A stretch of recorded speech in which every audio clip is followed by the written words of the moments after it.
Muito bem, gente, nós vamos prosseguir com o nosso estudo do Livro dos Espíritos. Na semana passada, a gente começou, fizemos uma introdução do capítulo 3 da segunda parte.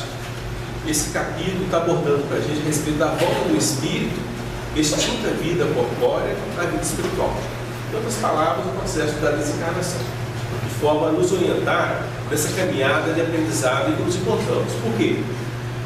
De uma certa forma, as religiões, de um modo geral, eles falam da morte, da desencarnação, da morte, como é normalmente colocado, mas não apresenta para a gente muitos pontos no sentido de estabelecer uma compreensão e um entendimento. Algo que a doutrina espírita já nos apresenta.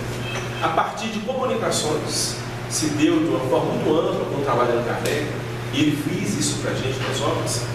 O que eles apresentam, o que eles nos trazem, é fruto das experiências pessoais, ou seja, aqueles que haviam passado um determinado período aqui no plano físico, após a morte, a desencarnação, voltando ao plano espiritual, puderam, através do processo mediúnico, contar para nós o que eles encontraram, o que se passou por eles, como se foi o retorno à parte espiritual e uma série de consequências, uma série de coisas que a gente vai poder analisar e observar.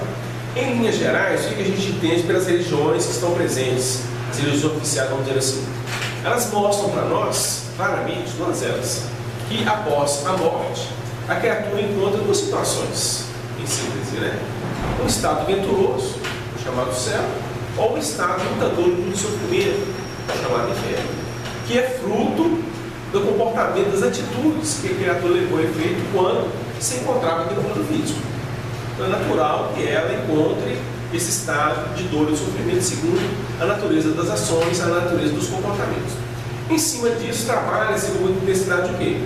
A necessidade de uma transformação moral, a necessidade de um comportamento mais condizente com as diretrizes apresentadas pela religião que a criatura abraça, com a qual ela se afiniza, vai proporcionar à criatura que um estado melhor de retorno para o espiritual. Então vamos perceber o quê? Detalhes, nuances de maior profundidade, a partir desses relatos, a partir desses depoimentos. Uma coisa que nós comentamos na semana passada, se tratando do processo da codificação, da estruturação da doutrina espírita, estabelecido por Allan Kardec, porque tem toda uma atividade que diz respeito à manifestação dos espíritos.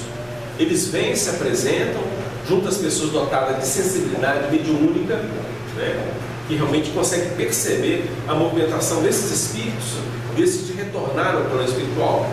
Então vem diversas informações que são apresentadas. Mas também é mostrado um trabalho, é realizado um trabalho no sentido do que? Da observação por parte dos encarnados, por parte daqueles que aqui se encontram. E foi um trabalho feito exaustivamente por Allan Kardec. Hoje a gente observa que tem recursos tecnológicos que facilita até mesmo um processo de digitação, um texto, de análise do conteúdo. Determinados pontos a gente pode procurar, não procura isso ali, no texto do livro vai ser selecionado para nós os parágrafos, as páginas que tem o conteúdo respectivo àquele tempo que a gente está procurando. Facilita demais para nós. A época de Allan Kardec, nem a máquina de datilografia existia ainda.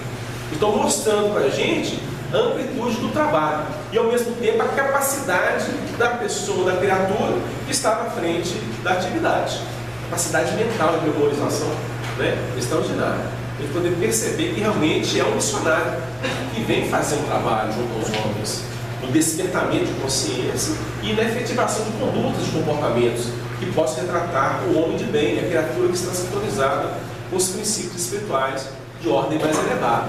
Então ele faz todo esse trabalho. Há um esforço no sentido de quê? De analisar o conteúdo da página, com outras mais que vão ser apresentadas, e observar se o conteúdo fala de valor espiritual de ordem elevada ou não. Porque o mais importante, os próprios espíritos delinearam isso ao longo do trabalho, e Allan Kardec fez isso para nós, o mais importante não é o nome do espírito que assina a página, se A, B, C ou D. Vai nos ajudar no sentido de a gente entender o pensamento apresentado na página discografada com o pensamento dele quando se encontrava junto a nós, para poder realmente fazer ali nessa análise, observação, uma associação das ideias, para comprovar se realmente aquela página, aquele pensamento, ele explica esse novo. Mas nesse sentido, mas não em função de A, B, C ou D, porque o que importa é o conteúdo. Qual o conteúdo parte está apresentando, o nível de elevação, promove o ser, tira a criatura do campo de luta, do mundo físico, e a conduz no campo do entendimento para os valores espirituais transcendentes? Opa, essa aqui é interessante. Se é espiritual A, B ou C, é um detalhe. Então vamos guardar. Vamos ver a outra. É um outro espírito que assina. Mas o conteúdo diz respeito a esse mesmo movimento. Com outras palavras, com outra linha de pensamento, mas fala da luta humana e ao mesmo tempo projeta o ser da criatura a partir dessas lutas para valores espirituais de ordem transcendente.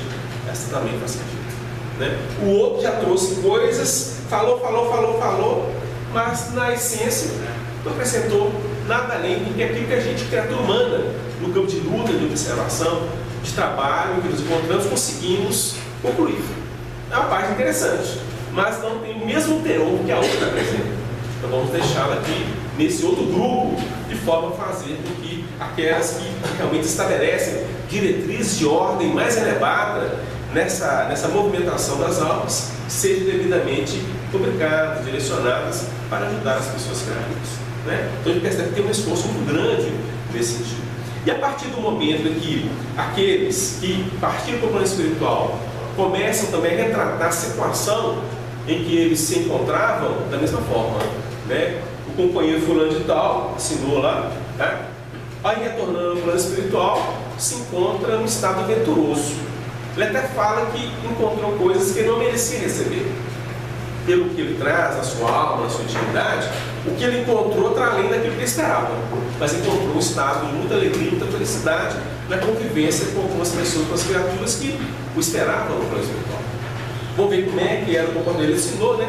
Então vamos colocar no exemplo que a gente tem acesso à vida dessa pessoa que quando encarnada. Uma pessoa que não media esforço para ajudar o outro. Um problema, dificuldade, estava ela ali procurando promover uma coisa boa. Não tinha um recurso, mas tentava envolver a criatura de modo que ela saísse do clima de dor e sofrimento, entendesse, aceitasse, tivesse mais resignação.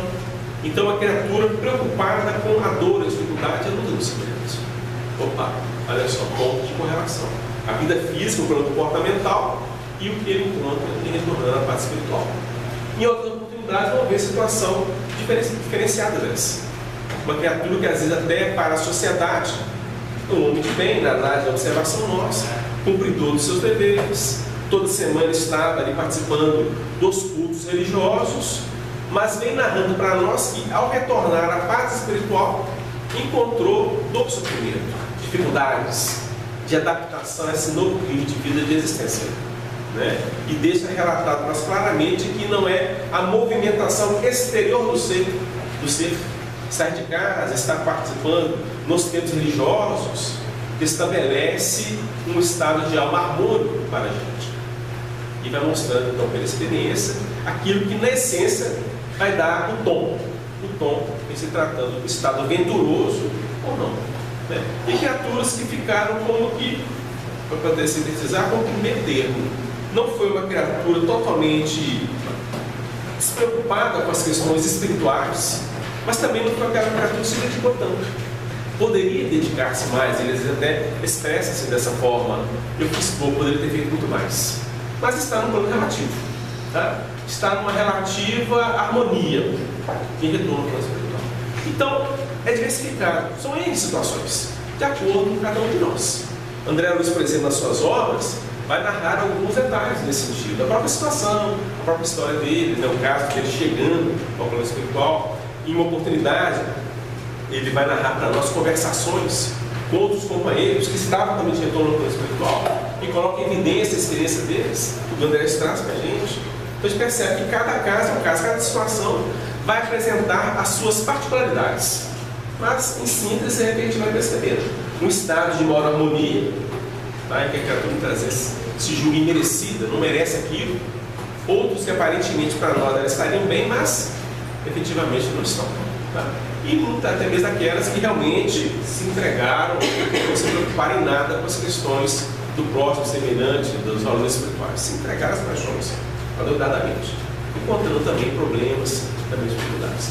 O próprio caso de André Luiz, né, que a gente trouxe aqui no exemplo, para a sociedade é um bem médico, cuidar das pessoas, ele mesmo relata para nós, né?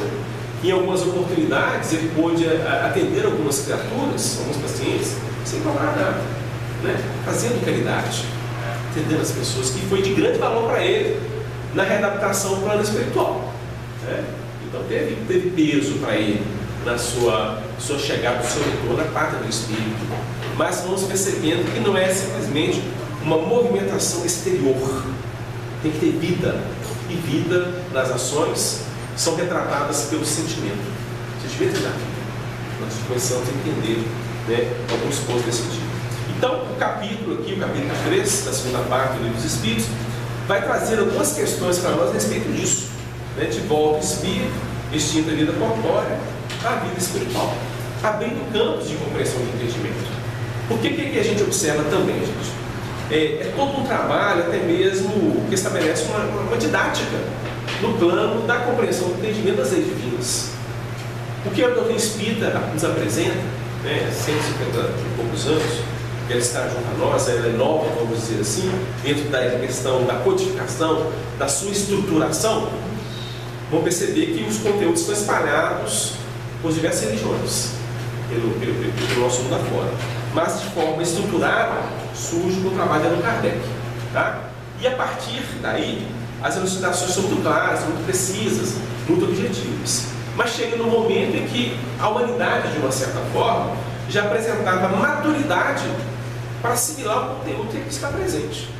Grupos, não todos, porque nem hoje todas as pessoas aceitam, assimilam, compreendem o que ela traz, o que ela apresenta, mas vamos perceber que já havia um grupo de criaturas amadurecidas pelas experiências e pelas próprias, pelo próprio conhecimento que se deu à época, né? Os iluministas, uma série de pontos, valores que serão trabalhados na filosofia, na ciência e até mesmo na religião. Alguns pontos mexendo com as estruturas cristalizadas, já preparando o piso para que os princípios da doutrina pudessem ser apresentados da forma como foi. Mas até então era feito como se podia, mas sempre respeitando o quê? A capacidade de assimilação das criaturas naquele patamar em que os conhecimentos eram apresentados, ao mesmo tempo abrindo linhas de projeção. Tem que abrir linhas de projeção para a criatura vir para além daqueles pontos que ela se encontra. O domínio, a vaidade, o orgulho humano, em muitas oportunidades, tentou cercear os conhecimentos e valores para impor domínio, uma série de coisas, né? Que a gente vai perceber ao longo da história. Mas uma verdade, gente, uma verdade, por mais que a gente tente tamponá-la, é verdade. Mais cedo ou mais tarde ela se faz. Né? A luz se faz ali junto às criaturas. Então é questão de tempo. Tem que lançar as ideias. Porque mesmo quando a gente está diante de uma luz superior, Jesus, pegar aí o seu exemplo máximo, né? na nossa história, a criatura vem trazendo o que de melhor existe, e se tratando das leis superiores, e tentar a todo custo tirá-lo do contexto. Né? Tanto é que a partida dele do nosso mundo se deu através da crucificação. E ali achávamos que pronto estaria cerceado e acabaríamos com toda aquela informação que liberta os seres, liberta as criaturas. Pronto, acabou. Resolvemos o problema. O homem foi crucificado, o carpinteiro foi crucificado. Mas não sabiam e não imaginavam que posteriormente a crucificação ainda surgiria, né? 3 dias após. Tem uma simbologia, trabalhamos isso aí, né, de uma forma interessante, mas tem um sentido espiritual de ordem profunda por trás do acontecimento. Ressurgiu do ser, da criatura, depois de toda uma tentativa de cerceamento, culminando aí com a morte, que não é o fim da vida, mas um processo de aprisionamento que opera transformação e mudança, projetando o ser para a nova fase de aprendizado, nova fase de luta. E é até interessante que Paulo de Tarso, percebendo a movimentação, né, dentro desse contexto de redirecionar a criatura depois de um longo período de experiência para a nova fase, que a gente está analisando aqui, que é o retorno ao plano espiritual, ele fala o seguinte: Paulo está percebendo a dinâmica do processo de experiência que nos encontramos. Se há ressurreição para a vida, há também ressurreição para a morte. Por quê? A criatura vivenciou, experimentou, passou por lições, teve diante de diversos pontos de esclarecimento, mas não fez nada para se iluminar. Aquele exemplo que a gente trouxe, o companheiro de sofrimento no plano espiritual. Ele classifica como sendo o ressurgir da criatura, porém, é o ressurgir que o leva a uma reflexão profunda em que ele percebe que está nu, não tem obra nenhuma. não tem nada a apresentar, a própria consciência, porque nem é algo que vai ser apresentado ao Criador, né? Tem a imagem, tem o processo, o Criador está nos conduzindo, mas a gente percebe que a movimentação toda é consciencial. Então eu tive tudo para fazer o melhor, mas não fiz nada. Tudo pelo contrário, fiz até coisa errada. A morte se dando a consciência da criatura, tirando dela o quê? A sua movimentação, a sua própria liberdade. Porque ela fica cerceada naquele clima mental que ela criou, desenvolveu. Exemplo clássico da Luz. 8 anos nas regiões inferiores. Dentro de um clima mental que foi desenvolvido por ele, tinha como sair.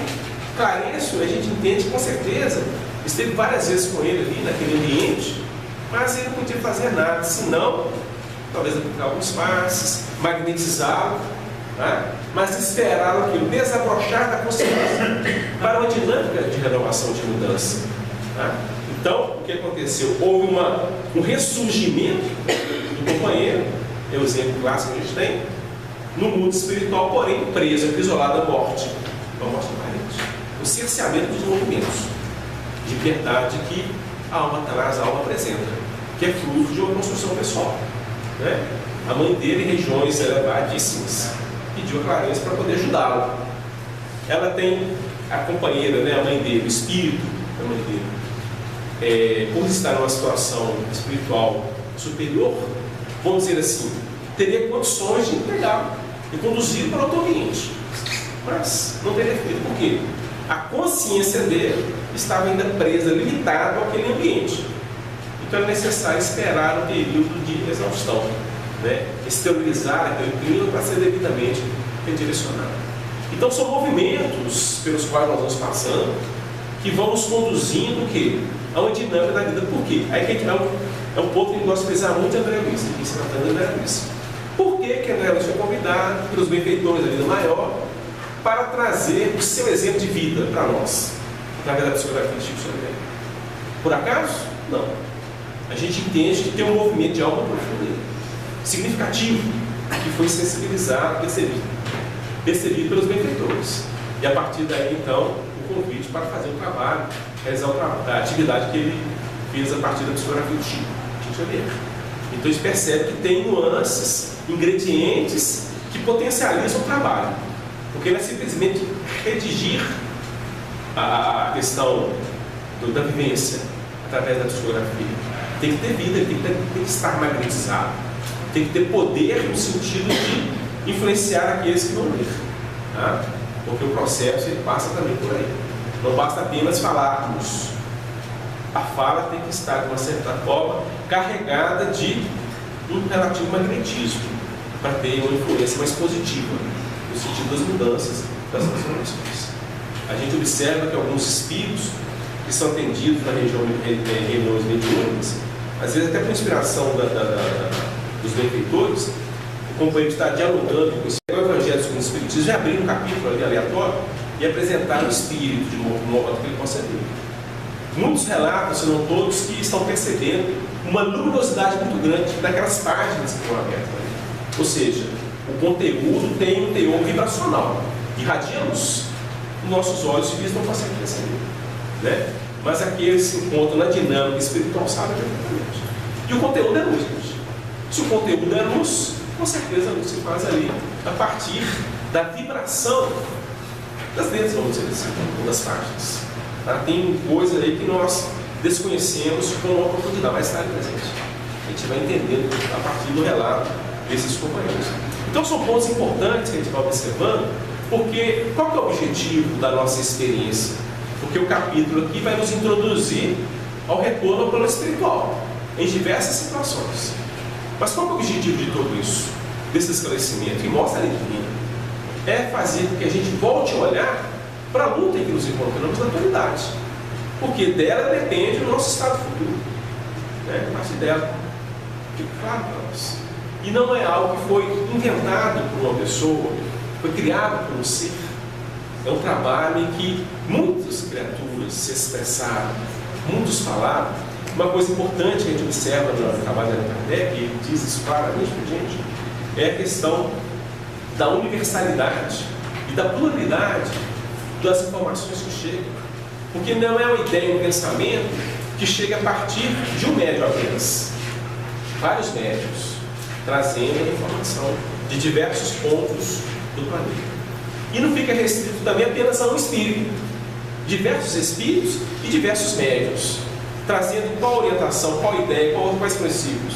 Retratam a lei superior, a lei divina. Aí a gente volta novamente ao trabalho de Allan Kardec, para fazer o que? O cotejamento e a análise das páginas. Porque a gente pode falar a mesma coisa, na sua essência, utilizando recursos diferenciados. Na escola isso acontece. O professor passa para os alunos, né? Vocês vão fazer uma redação sobre esse tema aqui, ó. Dá um tema. Cada aluno vai trazer ali uma ideia diferenciada. Na essência, o mesmo tema está sendo apresentado, por nuances diferenciadas. E a pessoa que fizer uma análise mais profunda vai perceber que o ponto central está presente na maioria delas, se não todas, redações que foram feitas.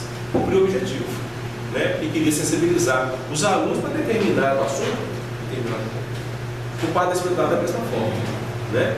Então, através de diversos médios, diversos espíritos, em diversas regiões do planeta, trazendo os seus exemplos, trazendo as orientações, apresentando nuances da lei divina do Criador, Allan Kardec compondo e associando, deixou para nós essas 5 obras, né? Essas 5 obras que representam aí o Pentateuco, a base da doutrina espírita, e a primeira delas que a gente está estudando é o Livro dos Espíritos. Então vamos ver o que as questões nos apresentam desse primeiro subitem, porque vai falar a respeito da alma após a morte, né? E vai introduzir para nós alguns pontos que se tratando disso, tá? É uma coisa que a gente quer frisar. Abre muitos pontos aqui para nós. Nas obras subsidiárias, sobretudo as obras do Chico, né, de Chico Xavier, e notadamente as de André Luiz, vão trazer alguns pormenores para nós, ampliando o que está aqui. E um fator muito interessante, são obras subsidiárias, mas obras que são doutrinárias. Elas são doutrinárias. Elas seguem, na essência, os princípios, os valores que as obras básicas nos apresentam. Uma confirma a outra, tá? Ampliando, nos ajudando a compreensão. Vou pedir o Léo para ler para nós, é um leitor. O Livro dos Espíritos, parte 2ª, capítulo 3º, da volta do espírito, extinta a vida corpórea, a vida espiritual. Item, a alma após a morte. Questão 149. O que sucede à alma no instante da morte? Volta a ser espírito, isto é, volve ao mundo dos espíritos, de onde se apartaram momentaneamente. 150. A alma após a morte conserva a sua individualidade? Sim, jamais a perde. Que seria ela se não a conservasse? Item A. Como comprova a alma a sua individualidade, uma vez que não tem mais corpo material? Continua a ter um fluido que lhe é próprio, aurido na atmosfera do seu planeta, e que guarda a aparência de sua última encarnação, seu perispírito. Item B. A alma nada leva consigo deste mundo? Nada, a não ser a lembrança e o desejo de ir para um mundo melhor, lembrança cheia de doçura ou de amargor, conforme o uso que ela fez da vida. Quanto mais pura for, melhor compreenderá a futilidade do que deixa na terra. 151. Que pensar da opinião dos que dizem que após a morte a alma retorna ao todo universal? O conjunto dos espíritos não forma um todo? Não constitui um mundo completo? Quando estás numa assembleia, és parte integrante dela, mas não obstante, conserva sempre a tua individualidade. 152. Que prova podemos ter da individualidade da alma depois da morte? Não tendes essa prova nas comunicações que recebeis? Se fosseis cegos, veríeis; se não fosseis surdos, ouviríeis. Pois que muito a miúde uma voz vos fala, reveladora da existência de um ser que está fora de vós. Comentário de Kardec. Os que pensam que pela morte a alma reingressa no todo universal estão em erro. Se supõe que, semelhante à gota d'água que cai no oceano, ela perde ali a sua individualidade. Estão certos se por todo universal entendem o conjunto dos seres incorpóreos, o conjunto de que cada alma ou espírito é um elemento. Se as almas se confundissem num amálgama, só teriam as qualidades do conjunto, nada a distinguiria uma das outras. Careceriam de inteligência e de qualidades pessoais, quando, ao contrário, em todas as comunicações, denotam ter consciência do seu eu e vontade própria. A diversidade infinita que apresentam sobre todos os aspectos é a consequência mesma de constituírem individualidades diversas. Se após a morte só houvesse o que se chama o grande todo a absorver todas as individualidades, esse todo seria uniforme, e então as comunicações que se recebessem do mundo invisível seriam idênticas. Desde que, porém, lá se nos deparam seres bons e maus, sábios e ignorantes, felizes e desgraçados, que lá os há de todos os caracteres, alegres e tristes, levianos e ponderados, etc., patente se faz que eles são seres distintos. A individualidade ainda mais evidente se torna quando esses seres provam a sua identidade por indicações incontestáveis, particularidades individuais verificáveis, referentes às suas vidas terrestres. Também não pode ser posta em dúvida quando se fazem visíveis nas aparições. A individualidade da alma nos era ensinada em teoria, como artigo de fé. O Espiritismo a torna manifesta e, de certo modo, material. 153. Em que sentido se deve entender a vida eterna? A vida do espírito é que é eterna, a do corpo é transitória e passageira. Quando o corpo morre, a alma retoma a vida eterna. Item A. Não seria mais exato chamar vida eterna a dos espíritos puros, dos que, tendo atingido a perfeição, não estão sujeitos a sofrer mais prova alguma? Essa é antes a felicidade eterna, mas isso constitui uma questão de palavras. Chamai as coisas como quiseres, contanto que vos entendais. É interessante, né? Porque em meio aos esclarecimentos que vão ser dados de um ponto específico, a cidade aproveita para poder mostrar até mesmo as limitações nossas, né? E se tratando das definições, a gente cria, às vezes, determinados embaraços, dificuldades.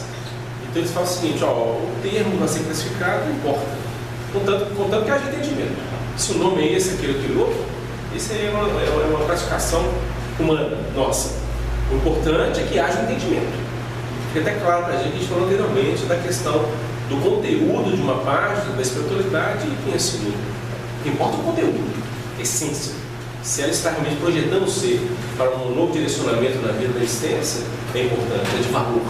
Não importa qual entidade que trouxe, porque na realidade, essa entidade que assinou A, B ou C vai estar retratando mais inteligente, mais recurso, mais capacitação que ela possa apresentar. Ela sabe a essência que ela está retratando algo que é divino, é do Criador, que ela está entendendo, está conseguindo assimilar. Tem talvez uma tonalidade peculiar a ela, mas a essência do que ela traz, a essência do bem, é do Pai, do Criador. Então a pessoa se curva e realmente não faz não existe tanto, não pensa, valoriza, melhor dizendo, tanto essas coisas. Então está começando a abrir para nós alguns pontos a respeito da alma após a morte. De volta, começar para nós, você gostaria de iniciar o comentário do direito dessas questões? Eu vejo aqui, sabe, meus amigos, um ponto que eu acredito que é um dos grandes axiomas que vem sustentar a nossa necessidade de uma percepção interna a respeito do nosso processo existencial. Quando, então, no início da questão 153, duas frases aí falam da nossa necessidade de entender a vida por uma outra perspectiva. Observa, a vida do espírito é que é eterna, a do corpo é transitória e passageira. Então, quando isso vem em direção à nossa reflexão, a gente percebe quantos séculos nós, enquanto humanidade, vivemos inconformados com a projeção da vida, ou melhor, da morte física. Quantos de nós ainda trazemos a morte física como o final de tudo? A caminhada que nós fazemos em busca do nada. Aí, quando a gente vai perceber a sabedoria pela qual a doutrina dos Espíritos vem trazer essa mensagem consoladora, a gente percebe que, sem dúvida nenhuma, o que há é a certeza da continuidade. A certeza de que nós continuamos uma caminhada em busca de um aprendizado eterno, né? Sendo a proposta espírita uma proposta totalmente educativa. E que, na realidade, eu enfatizo muito uma frase que o Marcos colocou ali de extrema importância, que cada pergunta aqui colocada ela é uma reflexão de um comportamento, ou uma reflexão de um comportamento interno que cabe a nós desenvolver, porque traz uma mudança em cada um de nós. Também no sentido comportamental afetivo, porque ao mesmo tempo que a doutrina relata a necessidade da gente compreender que somos seres eternos, há uma necessidade de percepção também para a gente aproveitar melhor o momento que a gente está na carne. É esse momento presente. Há uma dimensão afetiva também que a gente precisa estar colocando no dia a dia, na nossa relação com a vida, na nossa relação com o outro e principalmente com aqueles pelo qual nós estamos caminhando na nossa unidade familiar. Sentir mais o outro, aproveitar mais esse momento que a gente está com o outro, manifestar o nosso verdadeiro sentimento. Quando a gente ama o filho, quando a gente ama a esposa, quando a gente ama o pai, que a gente manifeste isso enquanto espírito mortal que somos. São grandes as coletividades de espíritos que participam das nossas reuniões mediúnicas e às vezes quando vão para o outro lado da vida, lamentam muito a dor e o sofrimento por não ter manifestado isso com o ser corpóreo que teve do seu lado. Quantos pronunciam na reunião mediúnica, né? Eu poderia ter falado para minha esposa o quanto eu amava ela e eu não disse. Eu poderia ter pronunciado para o meu filho o quanto eu amava e eu não falei, eu não tive coragem de falar isso. E quando nós somos surpreendidos, né, pela passagem aí, despedindo da morte física temporariamente, do que é um estágio, a gente sente essas dores com muito mais intensidade, por não ter amado o outro, aquele companheiro de caminhada, como deveria. Se as máximas de Jesus, a todo momento, ela nos convida à vivência da lei do amor, que é a lei que nos une a todos e nos iguala principalmente perante Deus, nosso Pai Criador. Então, eu endosso tudo que você disse quando você colocou, que toda pergunta, todo enunciado traz uma possibilidade de renovação comportamental. E que cada um de nós possamos assimilar isso da melhor forma possível, né? Para a gente perceber que nós, enquanto seres espirituais, nós temos uma dimensão afetiva que nos planifica na existência terrena e nos faz aproveitar mais a vida corpórea. E não é à toa que mais para frente a gente vai ver o Espírito de Verdade colocar, né, que o Espiritismo ele irá um dia destruir o materialismo, com toda certeza, porque são outras perspectivas existenciais que a gente começa a compreender e principalmente a viver o nosso dia a dia com mais consciência e mais energia, né, mais vibração.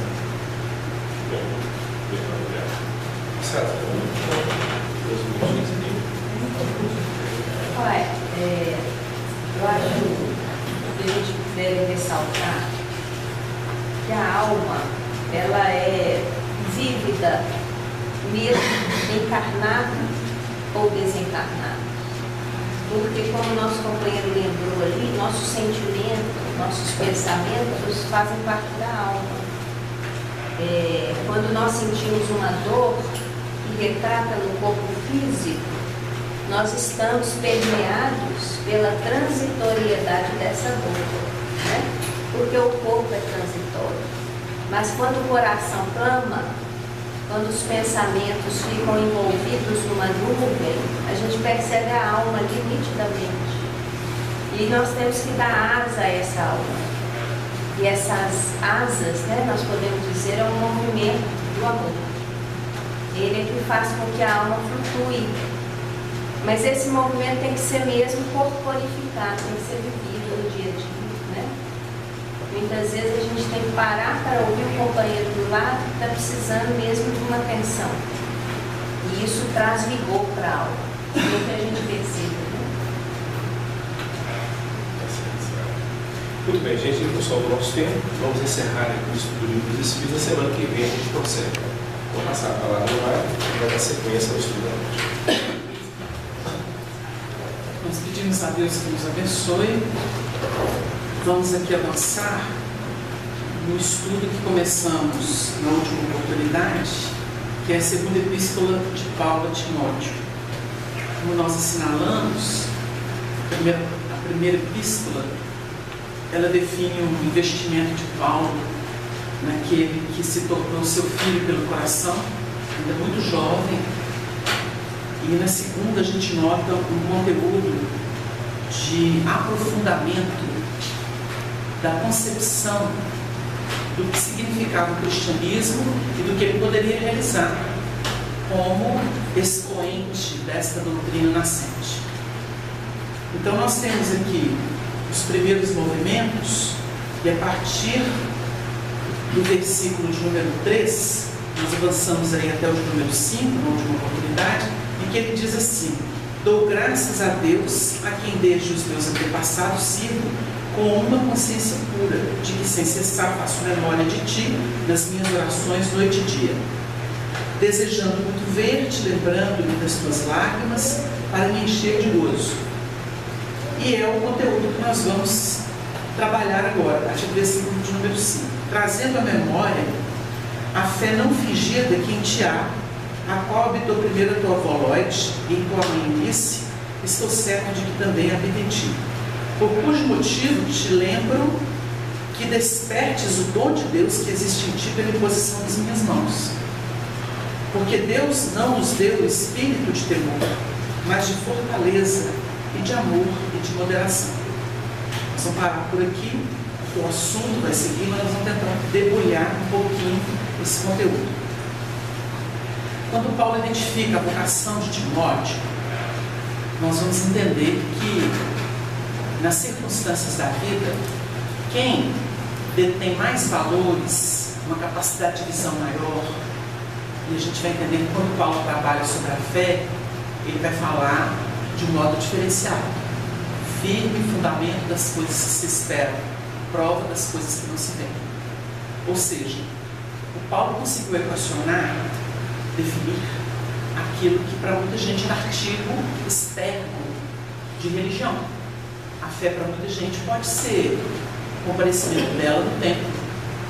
Quantas pessoas acham que alimentam a fé porque dizem que têm fé porque vão no templo, porque se devotam a uma imagem, porque acendem periodicamente uma vela. Então esses artigos, esses elementos externos da adoração que funciona nesse campo tradicionalista da religião, ele foi, sem dúvida alguma, durante muito tempo, e ainda prevalece, como instrumento para vincular a pessoa a temas mais espirituais. Porque nós pensamos o seguinte: o elemento, o espírito é criado simples e ignorante. Ele começa, então, a identificar o mundo, dar nome às coisas, que é o que acontece na primitividade. Não tem valor moral agregado, porque o que ele faz está feito, é a lei dele, conforme Paulo estuda. Então esse elemento, ele pode dar pancada, ele pode escolher o que ele quiser, porque como ele é virgem, ele não tem anterioridade de aprendizado, ele está começando a jornada, o espírito simples e ignorante, no período primitivo que a Terra já viveu. Então ele vai dando nome às situações, e ele forma uma cultura. Essa cultura dele é genuína, não tem maldição. O elemento simples que sai por aí aprontando, a gente olha para ele e fala assim: está na dele. Vai chegar um dia, na hora que ele levantar a mão, ele fala assim: posso fazer isso não. Porque nós já estamos numa situação, pela soma de aprendizados, pelas encarnações, são rápidas e nos dão um painel vigoroso sobre situações. Então a gente olha para uma situação, aquilo até arrepia, faz a gente arrepiar. Só de pensar me dói. Imagina se eu fizer. Tem muita gente que fala isso. Então tem um ditado horroroso, assim: gato escaldado tem medo de água fria. Uma coisa antiga, ultrapassada, que não se pode tratar mal os animais. São os irmãos menores, dependem de nós. Então o que a gente vai analisar? O camarada que tem vulnerabilidade, que já passou por determinadas experiências, ele sabe muito bem o que é. E a gente nota que isso faz nascer as predisposições para os níveis maiores de vida. O elemento que se saturou de comer, beber, dormir e procriar, ele se abstrai disso. A gente está vendo uma meninada surgir aí, os piquititinhos, vê carne, não come de jeito nenhum. Agora, é artigo religioso? Não pode ser. O camarada que está espancando todo mundo que não come carne é fanático. Agora, se o indivíduo, por consciência, sentindo a alma dele pedir, fala assim: não quero espancar, que faz essa opção, mas se comporta naturalmente com quem gosta de se alimentar da carne, esse não é fanático, esse é consciente. Isso é fé raciocinada. O outro, pancadaria, o que é o puritano? O puritano é alguém que adoraria fazer o que muita gente faz, então ele mete a língua porque ele não pode. Porque ele está amarrado por concepções religiosas, muitas vezes. Ou tem um terreno tão minado que ele fala, se eu der um passo, eu vou para o abismo. Mas ele critica todo mundo. É fanático. É um puritano. Então nós temos que compreender, e esses estudos doutrinários do Evangelho à luz da doutrina espírita nos ajudam muito a desenvolver esse discernimento, esse senso moral das coisas. Então a gente olha e fala assim, de vez em quando o elemento brinca. Meu Deus, era bom, mas não tem mais. Tem mais. A pessoa sabe que foi até o seu limite. Olha, eu não posso dar aso para essa situação.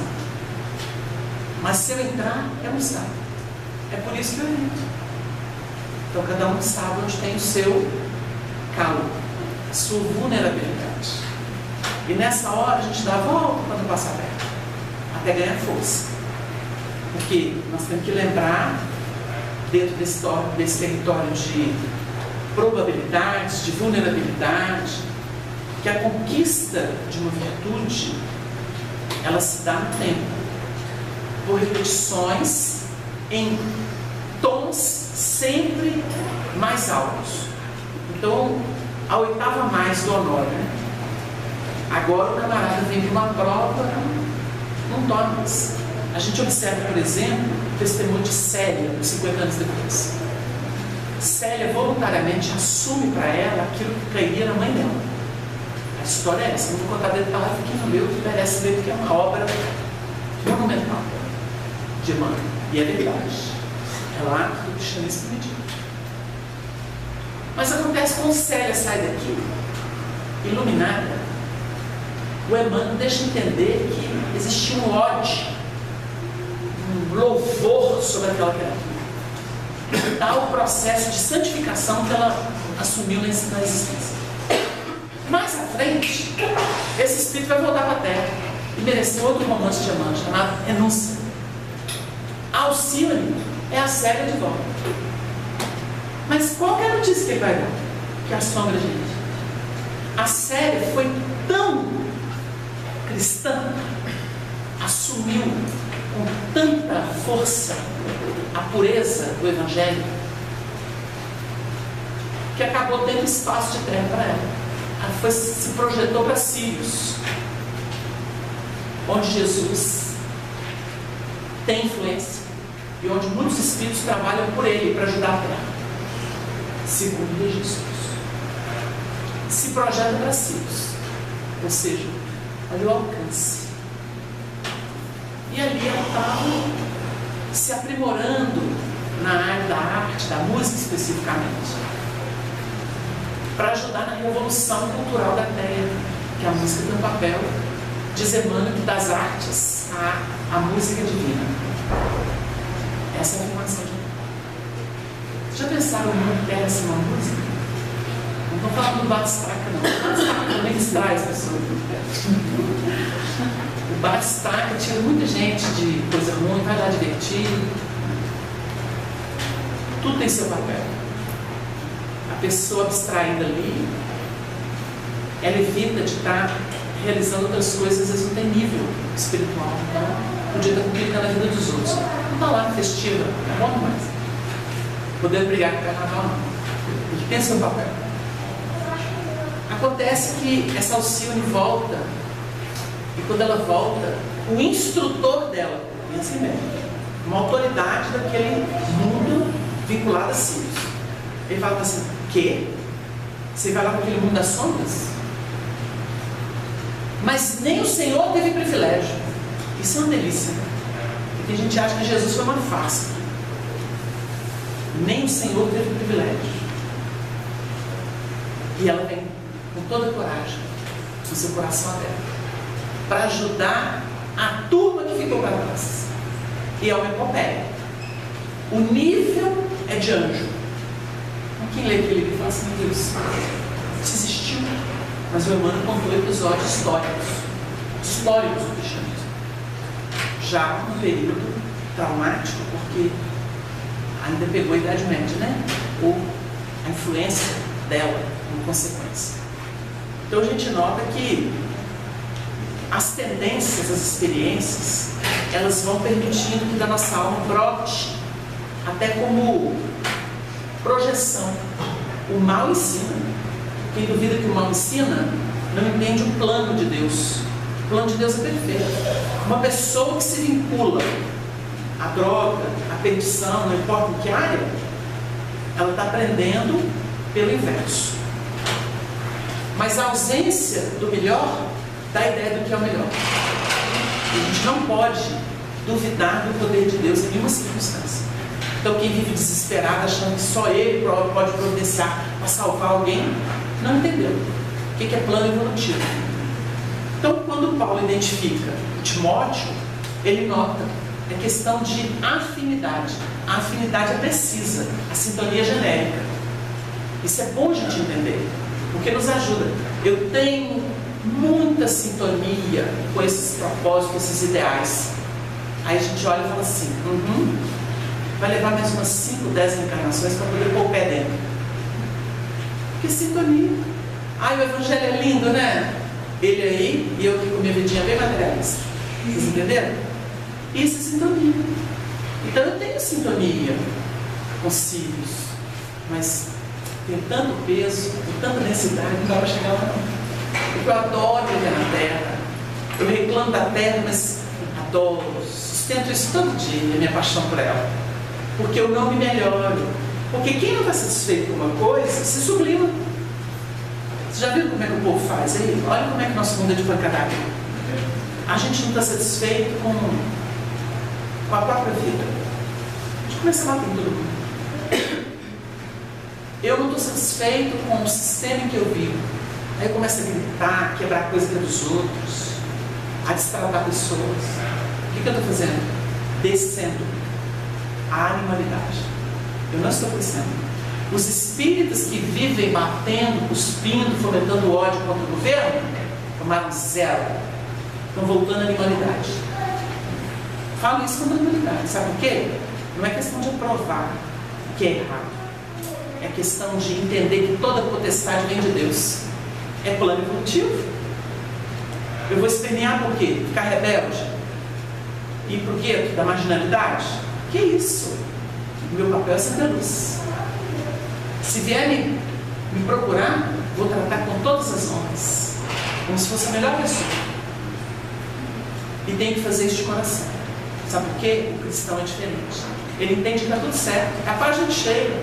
Você está no lugar certo, na pessoa certa, na circunstância certa, tudo certo. Vou brigar por quê? Mas eu ainda vivo da misericórdia, porque podia ser pior. O médium, por exemplo, ele recebe uma concessão de serviço.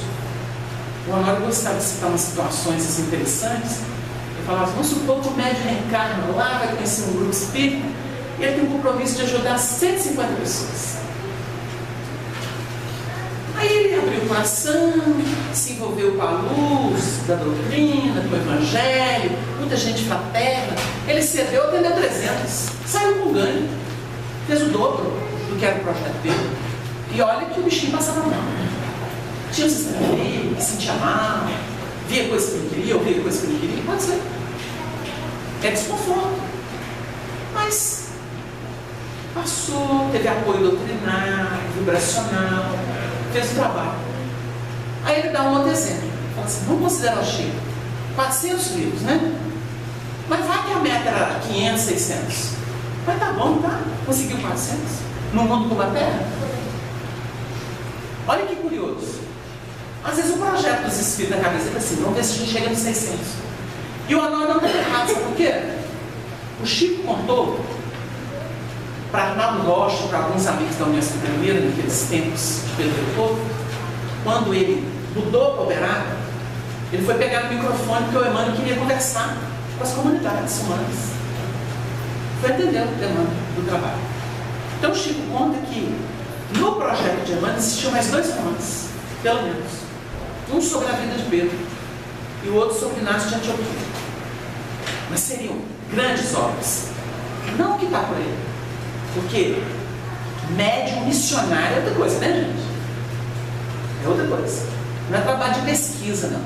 Aí seria revelação. Porque eles voltam no tempo. O Chico era induzido a voltar no tempo para facilitar. Ver quadros, para não interferir no trabalho dos espíritos. Então o Chico disse assim, mas dada a necessidade do povo, começou a me procurar, e o trabalho multiplicou, não deu mais tempo, não tinha mais clima. Uma pena, né? Uma pena.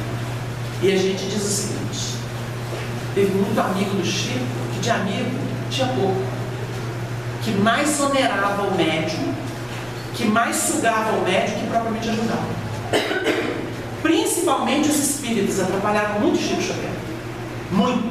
Nós temos que fazer a nossa meia-culpa, porque eu não fui um santo por nossa causa. Porque a gente é sanguessuga. E nós não temos educação espiritual com tanto conhecimento. E nós temos que falar. Tanto é que nós estamos na pancadaria até hoje. Não é? Os cegos, as verdades, as presunções estão todas soltas por aí. Falou em cargo, então o negócio vira obsessão. Porque em cargo poucos querem. Outro dia a gente estava no abrigo, o pessoal do abrigo, os raciocínios são muito finos. Se a gente se atrasar, a gente perde o fim da meada. No abrigo o pessoal disse assim, olha aqui gente, nós temos aqui um educandário que o Chico ajudou a fundar, que tem registros espirituais dele aqui, e no entanto não tem trabalhador, é evangelização da criança. O educandário espírita tem mais de 70 anos. No Padre Eustáquio, os espíritas não têm tempo. Mas tem tempo para ver Big Brother, para ficar batendo papo, não é? Tudo bem, livre-arbítrio. Mas que nós precisamos de uma reflexão, precisamos. O nosso movimento precisa amadurecer. Ele precisa ter mais qualidade. Não é número, é qualidade. Qualidade. É o coração estar empenhado. É a criatura entender que as lutas são depuradoras. Que nós temos necessidade de pegar o rumo efetivo.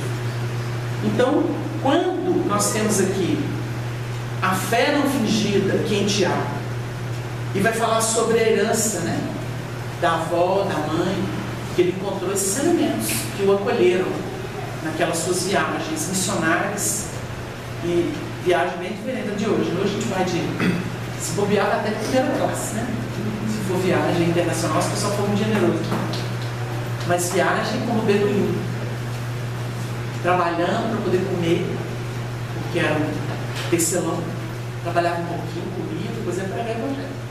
Nunca foi pesado em nenhuma igreja, mesmo porque as igrejas da época eram constituídas do povo, miserável. A maioria quase em regime de escravidão. Então não tinha essas belezuras de hoje não. A gente vê hoje esse sucesso das igrejas que viraram dinheiro, né? Uma vergonha, né? Hoje é uma vergonha. Tanto é que se criou aí um dito que é motivo de reflexão para nós. Templo é dinheiro. Não é templo mais não, é templo. Então é perigoso. A gente precisa fazer essa reflexão. Então onde abunda a iniquidade, esfria o espírito divino. Ele bate imediatamente. Então a gente vai vendo essa mediocridade. Porque nós temos um tempo de muita irrisão, de muita loucura, em que o materialismo ingessa as possibilidades. O materialismo realmente neutraliza as forças espirituais das individualidades. Quando a gente estuda sobre espiritualidade e materialismo, a gente vai ver que o materialismo é o grande vilão da espiritualidade. E o projeto dos espíritos é, eles, espíritos, vivendo vida espiritual, é destruir o materialismo. Porque esse culto do corpo, esse culto do dinheiro, esse culto do poder temporal tem arrasado com as possibilidades. Então a gente vê muita iniquidade. E vale a pena refletir sobre essa fé não fingida. Porque tem muita fé fingida. Tem muita gente que sabe de cor e salteado, fala de público, decorado. Tudo que está nas obras da codificação, nas obras dos clássicos, das obras do Chico, e vive hipocrisia pura no seu dia a dia. Se der bobeira, ainda dá cano nos outros, trai pessoas. O que é isso? Cabeça ornada de informação? Muda nada. Muda nada. Então hoje existe muita preguiça moral.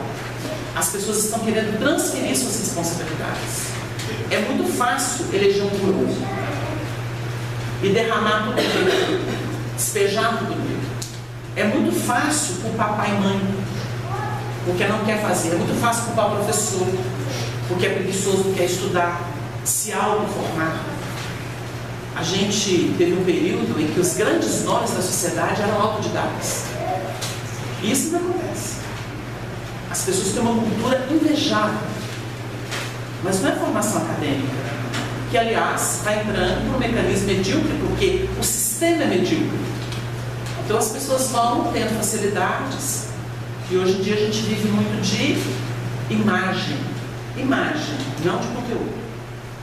Então essa referência aqui, ó. A fé não fingida que em ti há, e teve uma trajetória, por cujo motivo te lembro que despertes o dom de Deus que existe em ti pela imposição de minhas mãos. Ele aqui deseja que Timóteo, e a gente poderia passar isso para os nossos dias, né? Nós recebemos muitas bênçãos do Evangelho. Se não foi nessa vida, em várias vidas, a gente sempre teve um contato espiritual, alguém que iniciou, alguém que abençoou, alguém que se devotou, alguém que nos ajudou. Essa imposição de mãos, que significa imantação vibratória, fluídica, tem essa expressão, ela é capaz de valorizar um componente interno que brota-se das nossas lutas. Como é que uma pessoa começa a ter capacidade de visão? Nós estamos falando de visão física? Olhos de ver, ouvidos de ouvir do Evangelho é visão física? A visão física é a biológica, que atende ao organismo, ao elemento da primitividade. Mas nós vamos descobrindo que existe um olho, que é a epífise, que é a glândula pineal, é a sede da mente, é a glândula da mediunidade. E como é que isso se passa? Pelo coronário. A vinculação com um centro de força que está vinculado a essa epífise. A epífise é do corpo, o centro coronário é do perispírito. Há uma conexão entre espírito e corpo. Esse é o nosso olho. A intuição funciona por ele. A mediunidade funciona por ele. A gente não consegue viver só do arroz e do feijão. Não foi a carne nem o sangue que tu revelou, mas meu Pai que está nos céus. Então tem coisa, nós já estamos numa fase evolutiva em que o que mais falta para a alma da gente não é o que a carne e o sangue codificou. Ou seja, a experiência reencarnatória ordinária, regida pela lei de causa e efeito. Não é isso. Hoje o nosso propósito é muito mais alto. E a gente pega ele com base em tudo isso que a gente desenvolveu. Então a gente tem 5 sentidos. Os 5 sentidos são da pessoa comum. A sua capacidade auditiva de pegar, de absorver conteúdos. Não importa se por raciocínios dela, inferência dela, não importa. Nós temos aí um trabalho de imantação que continua a ser feito. Então, existem criaturas que nos impressionam, elas nos imantam. É como se suas mãos viessem nos incrementar os valores. Foi o que Paulo lembra aqui. Quando a doutrina espírita opera como aqui, nós estamos aqui, nós vamos receber imantação. As mãos divinas dos que nos tutelam espiritualmente estão valorizando em nós componentes que estão aqui misturados com aqueles comuns. Se a gente deixar, o comum acaba com ele. É o Caim matando Abel. O Caim é ciumento e invejoso. O Caim é apegado à matéria. A maldição dele é trabalhar a terra íntima, ou seja, se resgatar dos delitos cometidos. Mas o Abel é a abertura da misericórdia. Ele opera na árvore da vida e não na árvore da ciência do bem e do mal, que que são as duas imagens do jardim propostas lá atrás. A árvore da ciência do bem e do mal é o do comprometimento. Por isso que não podia voltar para ela. Lei de causa e efeito chega. Agora é a árvore da vida. E a árvore da vida te permite operar em todas as áreas, desde que você tenha consciência da sua meta espiritual. O elemento transita em qualquer área. O Honório trabalhava nesse assunto e falava assim: gente, nós não temos que viver silício, não. Aquele silício de fora para dentro, nós vamos viver adesão voluntária. É diferente. Eu não tenho que deixar de me cuidar. Eu não tenho que ser feio, morar mal. Não posso ter patrimônio porque eu sou cristão. Nada disso. Eu posso sofrer de tudo com equilíbrio, com harmonia. Porque isso vai me facilitar até para poder prestar serviço. Porque quando eu exponho situações comuns do povo, eu estou junto dele. E o papel do cristão é o mundo. O campo é o mundo, disse Jesus. Tem muita gente criando alienação. Isso é fanatismo religioso. E os espíritas entram nisso. Nós temos que falar. E muito espírita que é mais preconceituoso do que de outras religiões. Cria um sistema, não pode isso, não pode aquilo. Diga Chico Xavier, que foi crucificado. Depenaram o pobre, que não pôde nada. Nada. Porque os espíritas não aceitam. Geralmente são os mais cruéis. Então a gente diz isso não para desabonar a comunidade. A gente fala isso até de um grupamento que é comprometido, que reencarna, que tem uma verdade muito clara, muito estampada diante dos seus olhos, e que precisa fazer uma operação de renovação de bases, mas não fazem. E trazem a Idade Média para o movimento espírita. Trazem o poder de corte para o espiritismo, todos os vícios. Então a gente observa o movimento e fala assim: que lamentável. A gente podia ter um movimento livre, fraternal, de grande compreensão. Agora, o povo é maravilhoso. Quem faz o movimento espírita no país para poder enaltecer o nome do espiritismo? O povo. São as senhoras anônimas que deixam o seu lar e vão prestar serviço. São as criaturas idealistas que montam instituições que enaltecem a vida social. São aqueles que operam, não os que pensam. Tem muita gente com a cabeça cheia editando a ordem dos outros. Quando a gente vai estudar sobre os porcos do Evangelho e os cães, os cachorrinhos são a imagem do simples, que se alimentam das migalhas que caem na mesa do Senhor. Mas os porcos são os viciosos, são os que refucilam. É a imagem, não os que têm mais evolução, mas daqueles que muito sabem e nada fazem. São os viciosos. Eles estão por trás de todos os males que ainda habitam o nosso mundo. São chamados muitas vezes de dragões na obra espírita. André Luiz fala isso. São os dragões. Agora, sem cair por aquela esparrela pobre, tendenciosa e sensacionalista de muita gente que produziu depois do André Luiz, só para poder vender livro. Porque o povo adora a miséria, né? Então usa a mesma estratégia desses jornais que se torcer sai sangue. Muita gente gosta de ficar lendo aquilo para poder passar o tempo e incutir muita bobagem na cabeça. Então tem essas obras que realmente não têm qualidade, que não verticalizam, ficam só no horizontal. E fala a linguagem de quem gosta de ficar nessa esparrela. Mas é diferente de uma obra de André Luiz que tem elevação. Desce sem perder a altura. Esse é o propósito do alto, né? De unidade missionária de Chico Xavier. Então a gente lembra o assunto para a gente poder refletir.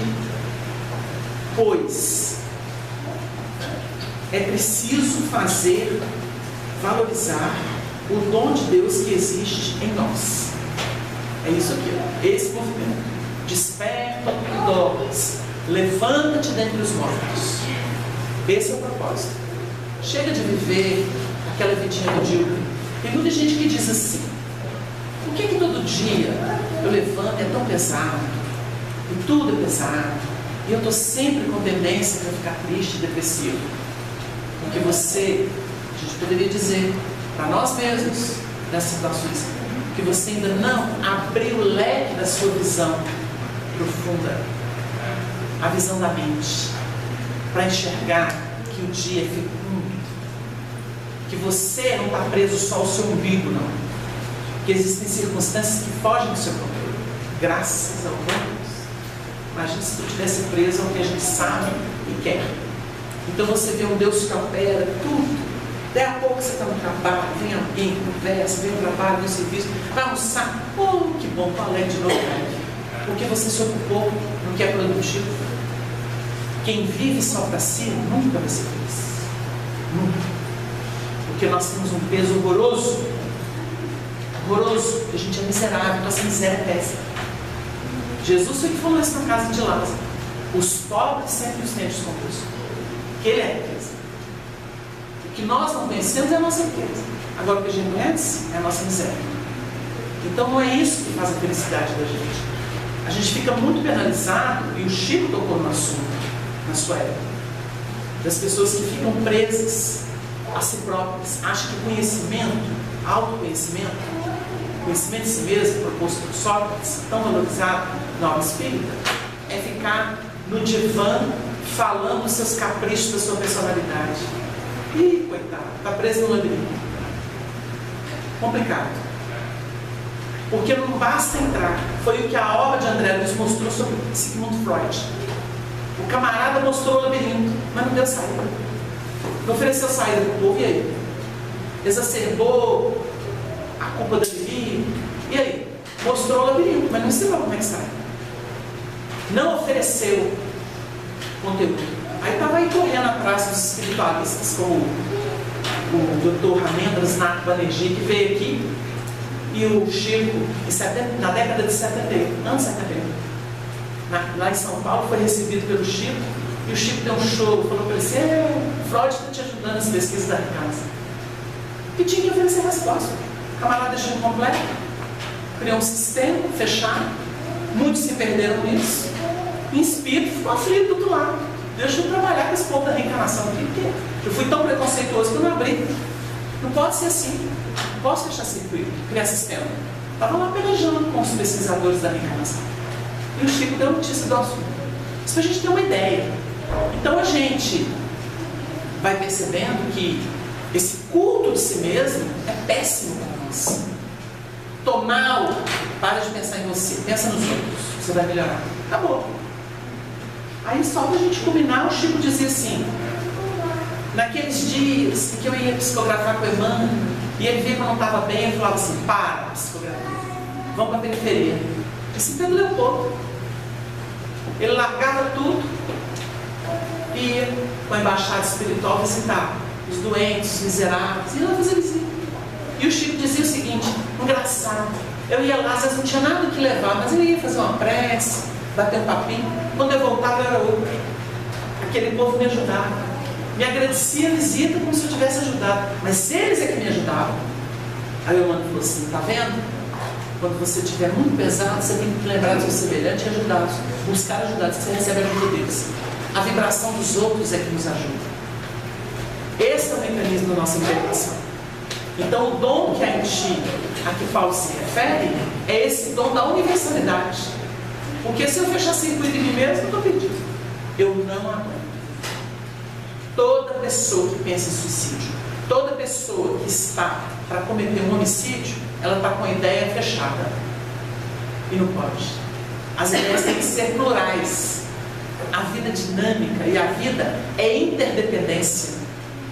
Ninguém é sozinho. Nós somos. É nós. Não existe o eu é pobre. O eu é que afunda a gente. Nesse sentido agora. Então a gente tem que pensar plural. Vem alguém dar uma pancada e fala assim, oh, que bom, ele aliviou a carga dele. Que bom que fui eu, que eu contei. Tem marido que chega em casa, a esposa quer mandar embora. Gente, mas a parceria para dar dinamismo e evolução, porque um é estático, dois é dinâmico. É aí que começa. Por isso que Jesus fala assim, vai de 2 em 2. Um só não dá. Não adianta.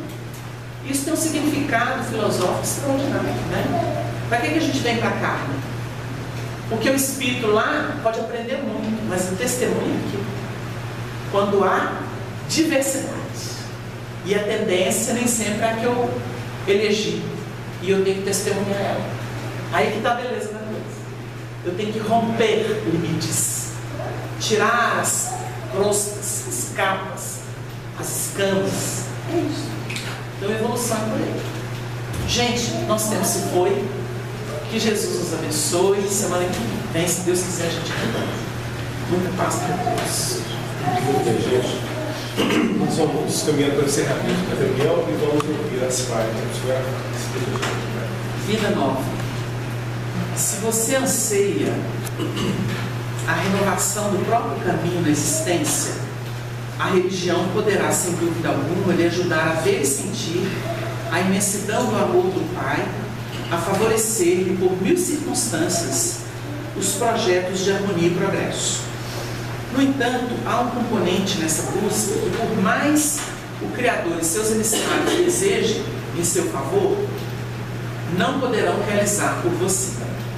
Trata-se da decisão íntima e pessoal de seguir as orientações recebidas para a edificação do homem novo a que você disse candidatar. Todo o mérito das criaturas aí no mundo está condicionado às suas obras.